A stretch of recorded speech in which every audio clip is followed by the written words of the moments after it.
Hello everyone, Big Clingy here, and welcome to a special episode of the Fire Emblem Awakening playthrough. This one's mostly unconnected to my main playthrough because I'm actually doing this, as you can see here, on my, my other file, my super grinded file, as you can see by Dreadfighter Donnie here. Yeah. But the reason why, and also, by the way, I guess now that I'm on this file, I can actually show what female Morgan looks like. So yeah, this is the Morgan you get if your avatar is male, and don't mind her using a tree branch, she's still ridiculously overpowered even with that. So,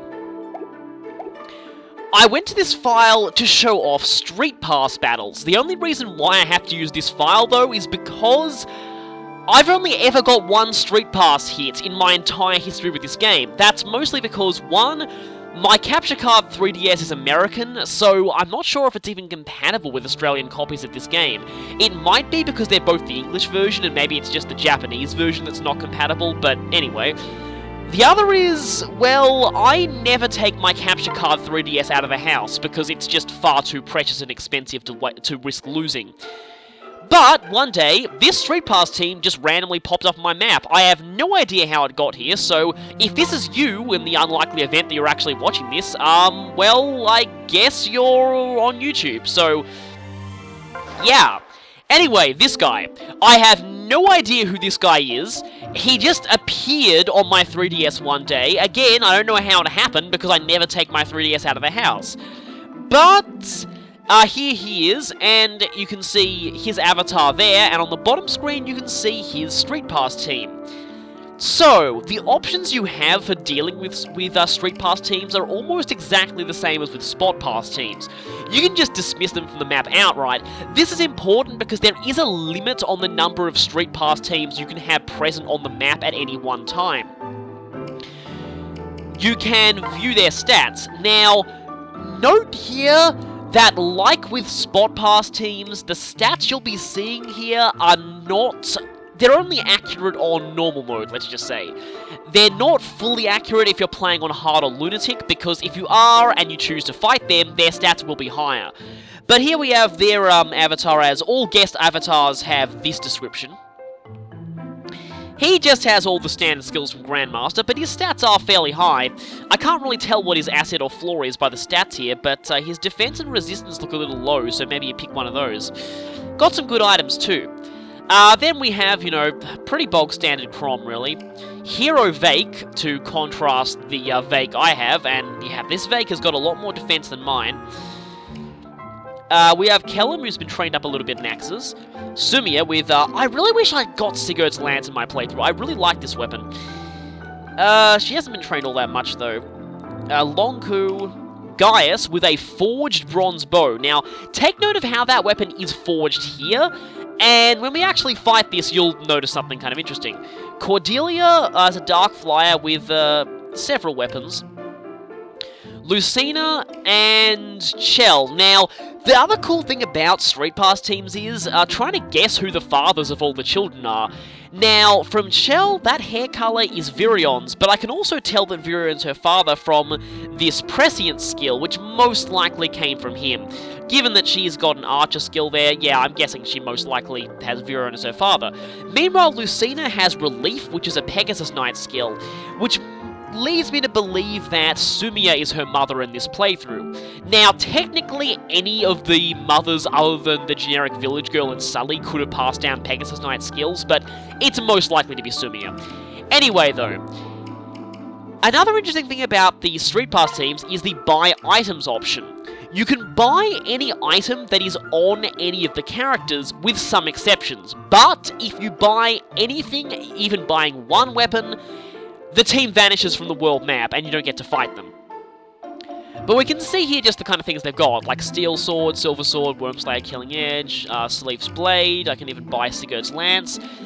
Most items are fair game, including, I can actually buy this forged bronze bow. And I know that it's in fact forged, because that price is a lot more than a regular bronze bow would cost. So, interesting that you can actually buy Streetpass teams forged weapons, which is kind of cool. Note that you can only ever buy their normal mode equipment because, as you'll see, it changes a little bit on the higher difficulties. There are a few exceptions to what items you can buy off of Streetpass Teams, though. Mainly, legendary weapons, bullions, because that would be kind of stupid, but paying gold to buy more gold, and 2 stat-boosting items, Boots and Naga's Tier. Both of those can't be bought off of Streetpass Teams, but every other stat-boosting item is fair game, so if you want, you can just stock your character's inventories full of stat-boosting items, and, yeah, just set up a stat-boosting shop for other players to, yeah, super overpower their characters. But anyway, we can also just pay gold outright to recruit the team leader, but where's the fun in that? The real fun is fighting the Streetpass team, I mean. When you fight them, and if you win, you'll be able to recruit their team leader for free. And that is exactly what I'm gonna do. Although, firstly, I'm going to get my inventories in order a little bit, because some of my characters' weapons are a little, not exactly the best, so I'll see you in a bit. I think I got my stuff in order. Let's fight. So, it warns you here the team will be more powerful at higher difficulties, and you're about to see why. Also, how fitting that we're fighting at Arena Ferox. This is certainly going to be an interesting match for the spectators. So here, we're already surrounded by the enemy. And, yeah, rare case of Crom having enemy color palettes. So you'll notice here, the stats are quite a bit higher than they were on the status screens. Especially in the case of, well, not him, but Lucina here has capped speed. Yeah. Also notice that some of their weapons are forged that weren't forged before. Basically, any weapon below a certain amount of might is automatically, for some reason the Iron Axe wasn't forged, but, most of their weapons get forged. In fact, I actually get the feeling that what weapons end up forged on these enemies depends on their weapon ranks. Yeah, it must be. Like, weapons above a certain rank end up forged on the higher difficulties. Interesting. So, yeah, these enemies, as you can tell, are, as you can see, Gaius' Killing Edge is now forged. And, his Bronze Bow was forged before, but, yeah, now his Killing Edge is forged. Also, something to note about Gaius is, that right there. Yeah, remember when I've said that no enemy assassins will ever have lethality outside of Streetpass? This is why Streetpass can be really annoying. Yeah, lethality is a very realistic thing that can happen on Streetpass battles, and that's why bringing a character with Miracle can really help here. Now, speaking of bringing characters, who am I going to bring here? Well, I may as well show off my actual avatar from this file, as well as Bride Pard, as little as that class actually suits her. She has an A rank in Bows from Assassin, by the way. And you know what? Since Sumia got horribly murdered by Mary Sue on my other file, let's give her a chance to shine here. Now, I also want to bring Brady. Also note that, yes, this Brady does in fact have Gale Force. This is what I would have done on my other file if I wasn't concerned about being too over-leveled. And for Brady, he needs a pair-up partner, and, don't think he's supported very high with Noir in this file, so where are you? Also, yeah, I reclassed Morgan back to Targwell. I wanted to show off what Targwell female Morgan is like. Yeah, Yarn's already got a lot of screen time on my other playthrough, sorry. But yeah, female Morgan I can't really show off. Though, actually, female Morgan needs a... She's being married to Owain in this file, so, Also, yeah, you'll notice Owain here has Gale Force as well. Just wondering who to bring here. Because I really want to show a certain character of mine. And that would be, where are you? There you are. Vantage, Wrath, Vengeance, and Ego. And Gale Force. Yeah, and this is Henry and Ego. I actually really like him with Henry's hair color. Granted, I might not need a miracle user if I go and kill Gaius immediately, while he still has the bow equipped. So bring in Ego, and might as well bring... Where are you, Olivia? You're somewhere here. There you are. Yeah, as you can see here, I trained Olivia up a bit in other classes on this file, and you'll see that she's actually very, very useful if she's trained up like that. One more character slot, and you know what, may as well go with Yarn for the sibling pair-up. So my plan here is to take out Gaius immediately while he still has that bow equipped. And to do so, his speed is ridiculously high. I am going to need... Do I have any brave weapons in my convoy now I think about it?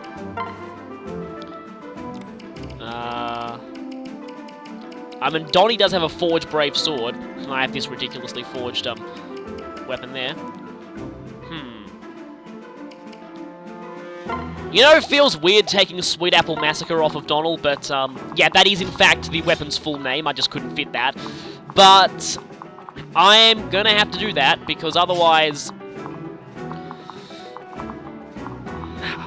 I am definitely not going to be able to double Gaius. And let's see. Anyone down there have bows?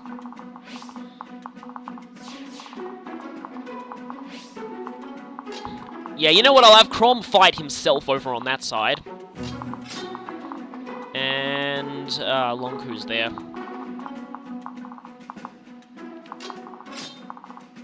In fact, I'll have my main characters go on this side, and my, actually my other main characters go on this side. Okay, I think we can basically just fight here. And this music's pretty awesome. Might as well make a save point here, just in case things go wrong. So... here's the thing that means no matter how much you grind up your Streetpass teams, no matter how many forged weapons they get in the higher difficulties, they still go down really easily to pair up. The enemy cannot pair up, and that means they're... oh, I have a different mode set on this one. Yeah, the fact that the enemy can't pair up means that they have a severe disadvantage against you. Yeah, I really want Lethality Gaius gone.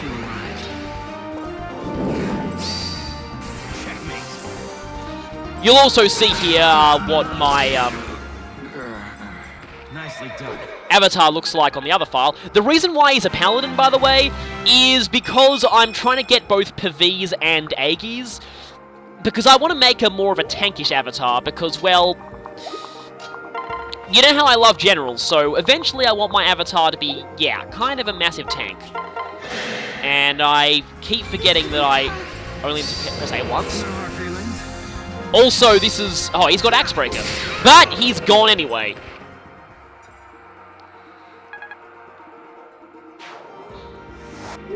And I believe this is the first time, if you're watching, like, the chronological playlist, that I've shown Gale Force.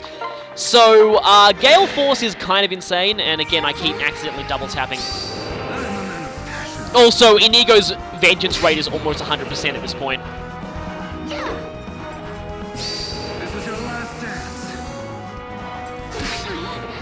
I wanted to show off what Vantage Wrath Vengeance looks like, but I don't think he's going to take damage in this chapter.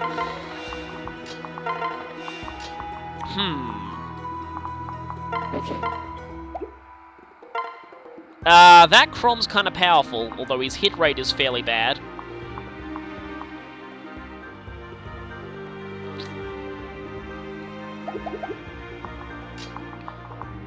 Let's see if, okay, yeah, Targwell Morgan's going to completely obliterate this Lonku. So here's what Targwell Morgan looks like. She basically looks exactly the same as Pan, just smaller. Uh-oh. Well, here's where Streetpass battles can look pretty cool.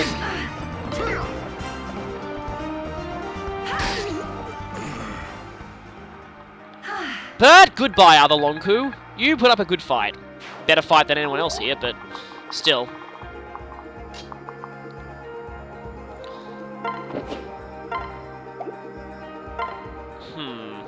You know what? I'll just go with this. On my mark. Hello, alternate universe Sumia's husbando. My turn. Crom should be equipping a better weapon now that I think about it. Though I am impressed this other Crom has a high enough rank in lances to use Ephraim's Lunts. Taste my fury. Mind your foe. Well, you'll taste it, Jewel Guard. Here.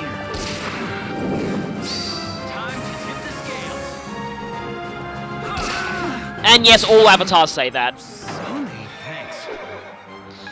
Thanks. Kelm's defeat line is kind of... oh, she's using an item. Interesting. Oh, you coward! Stop doing that! So, you actually have the ability to choose what your boss quote is for your Streetpass team, which is cool. I'll be showing that off later.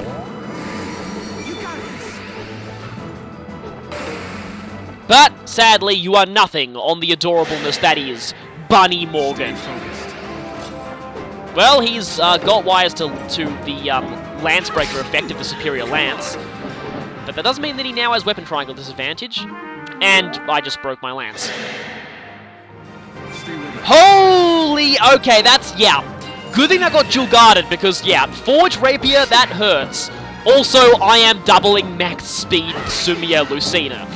That's just how powerful pair up gets. So, yeah, no matter how powerful your Streetpass team is, it's usually pretty easy to beat with pair-ups.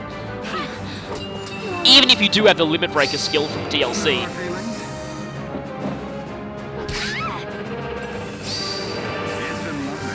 Sorry, other Sumiya. All safe now. Well, at least Mary Sue didn't kill you in this universe. Could somebody please hit Inigo so I can actually show extra vengeance damage? This is your last dance.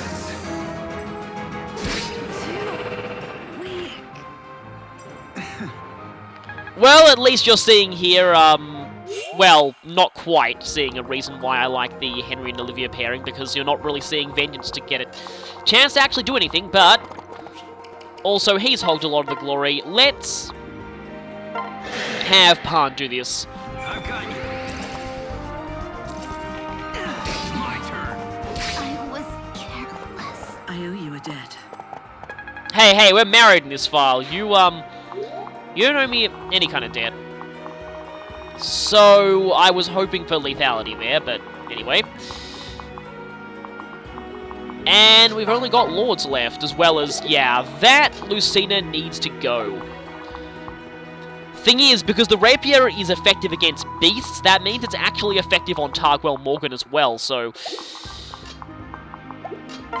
Time to switch and fight, Oh yeah, also Erica's Blade. It's kind of like a mini Brave weapon. That Lucina has Ether. I'm a little concerned about that. Actually, what I'll do first is I'll just have... I'm not used to this other weapon scheme. Wow, my Crom is pathetic on this file for some reason. On my mark. Prepare to die, other Crom!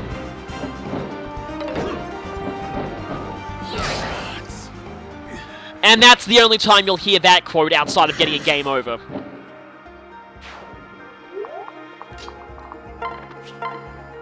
So yeah, Falchion is effective against Targwell, but you'll never see that outside of Streetpass.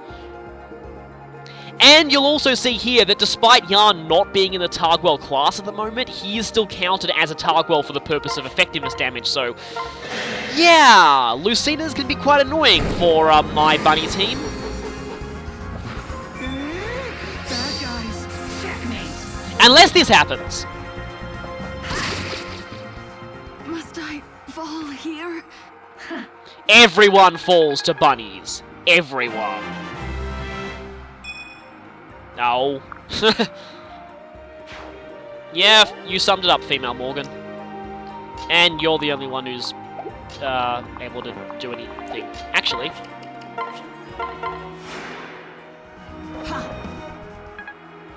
Don't think I'll get in range of anyone. But might as well see if I can get a romantic eventile conversation. No. Soothing Sword. Huh. It doesn't matter because I'm not actually going to save after this because I want to show... My foot's good luck. I want to show something else about Streetpass Teams in this game. And to do that, it's probably best if I don't save. And let's have Morgan finish it off. You got it. Your team had good stats, but everyone falls to pair up, sadly.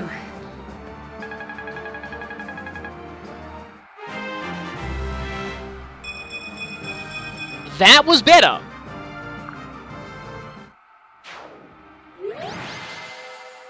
And it's over. My lord. And after you defeat one of these teams, you have the opportunity to recruit their avatar. It'll be added to the avatar logbook regardless, unless your avatar logbook is full. It's got a capacity of 99. Nice, nice! Whoever you are, that's a good quote.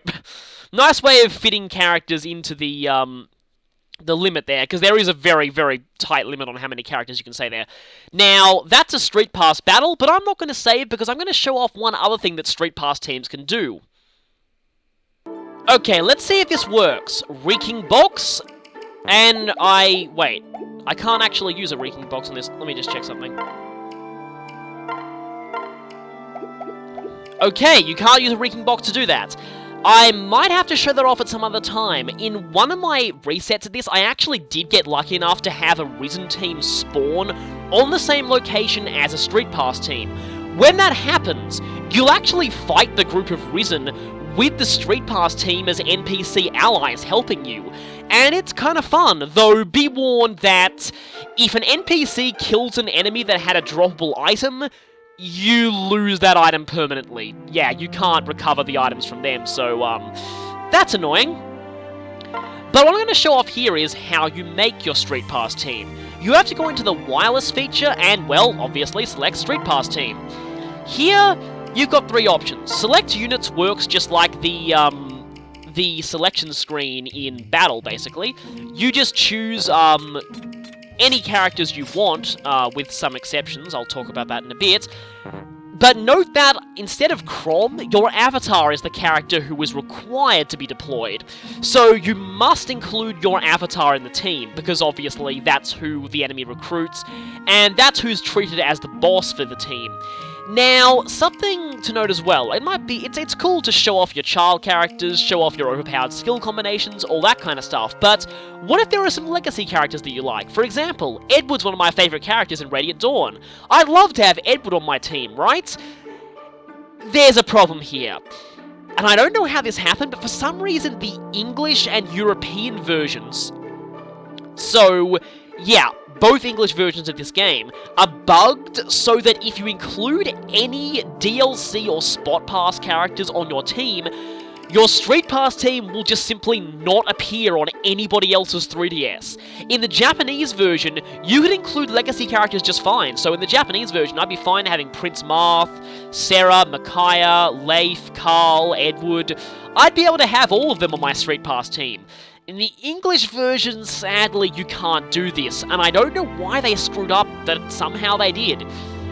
But anyway, Edit Messages lets you choose your team name, your greeting, so what you say on the world map when other people parlay with you, what you say when other players attack you in battle, basically your boss quote, and what you say when you're recruited. You don't have very much space for these, but you can do some kind of creative things. Edit card is, personally to me, the most interesting. So, here I have Big Clinky, the Extreme Paladin. Now, of course, the second part of the title is dependent on what class you're in. But trait is, well, yeah, you choose it from a big list of these. Unfortunately, you can't reclass your avatar to Villager, otherwise you could have your title as Useless Villager. Which is perfectly apt, but anyway. Jester, Humble, Jester Grandmaster's kind of funny. Freaky, Blunt, yeah, you can have a lot of funny things here. Expression lets you choose what your avatar's expression looks like on your card. So, angry, cheerful, distressed, yeah, from the emotions they display in story cutscenes. Identity lets you say things like, you know, what you are. After a bunch of, general things like high schooler, middle schooler, and stuff like that. You also have weird things like God, Prince, Princess, Space Alien, a lot of other things, Teddy Bear. This one, though, is my personal favourite. The reason for this is, Emblemere is actually what Fire Emblem fans in Japan called themselves for a long time. Think of it how, like, Smash Brothers fans sometimes call themselves Smashers. It was a community nickname for the Fire Emblem community in Japan, and it's interesting that they've actually acknowledged that in this game. Values just is what appears on your thing, but, Values U is absolutely terrifying.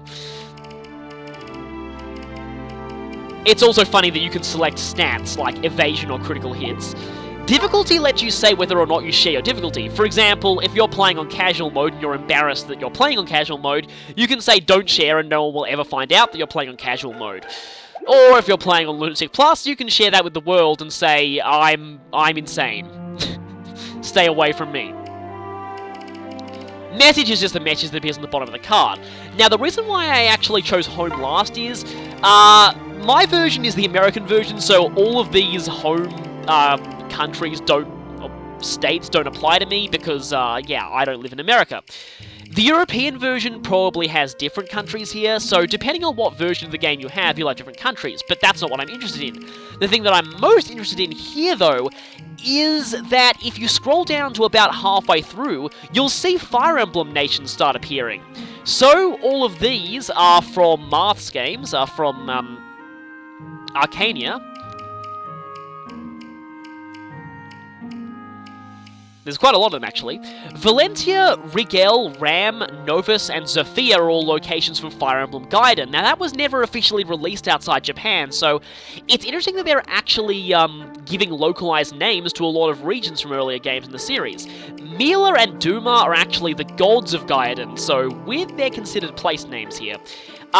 Here we have the place names from Fire Emblem 4. I actually like Grand Vale a lot better than Granbell, which was what the fan translations usually called that place. Thracia, Leonster, Isaac, Celise, that was... Yeah, I had that as listed as my home because, it's home to some of my favourite characters in the entire Fire Emblem series. Augustria, Verdun, and now we're in Elib, the setting of the 6th and 7th games. If you've played any of those games, these locations should be familiar to you, except for a few at the end. Dia, Fibernia, and Caldonia, they are locations in Elib, but they only appeared in Fire Emblem 6, which was never released outside Japan, so they might feel a little unfamiliar to you. Magvel, Failure, Carcino, these are all locations from Sacred Stones. And Tellius, Dayan, Crimea, these are all locations from Path of Radiance and Radiant Dawn, while Yllis, Ferox, Pledger, and Valm, if you don't know what these are, yeah, you should know what they are by now.